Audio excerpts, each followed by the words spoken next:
Pravit ćemo medenjake, zato nam je potrebno 150 grama meda koje ćemo zagrijati posle, maslac, cimet, muškatni oraščić, soda bikarbona, rum, brašno, jaja, korica limuna i šećer u prahu. U brašno stavljam suve sastojke, to je cimet, šećer u prahu,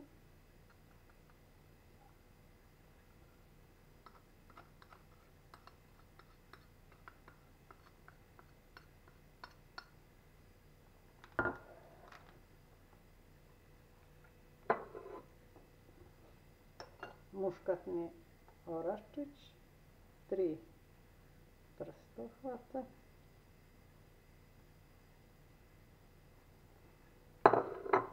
koricu od limuna,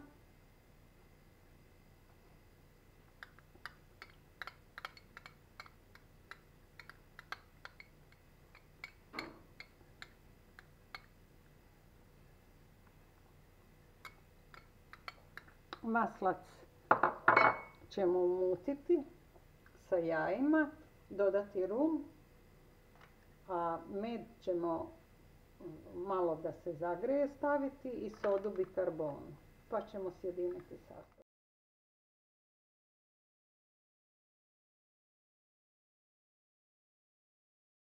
Sada ćemo staviti kašiku ruma u umućeno maslac i jaja. To ćemo još izmešati i onda stavljamo med da se malo zagreje da bi mogli da sjedinimo. Sad ćemo da zagrejemo med i da stavim kašičicu sode bikarbone. Sad ćemo to umešati, maslac, rum i jaja. Pa kad to dobro izmešamo, dodat ćemo suve sastojke.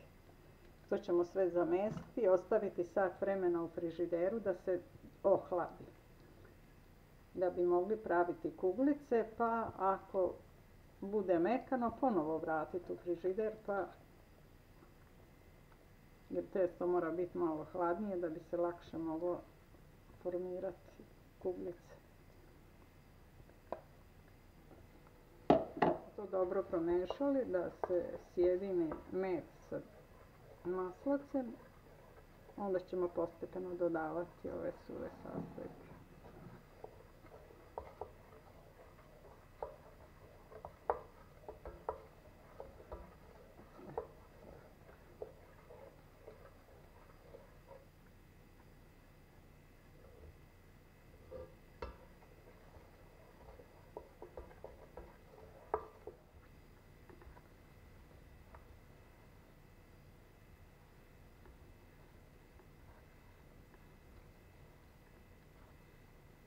Sada ćemo, nakon što se ohladilo u frižideru, pravimo okruglice i stavljamo ove korpice, tako je najbolje.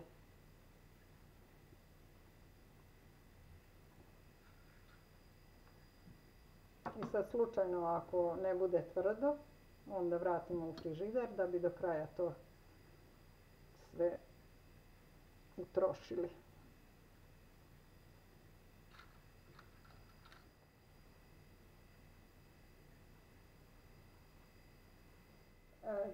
Medenjaci su gotovi za 10 minuta na temperaturi od 170 stepeni.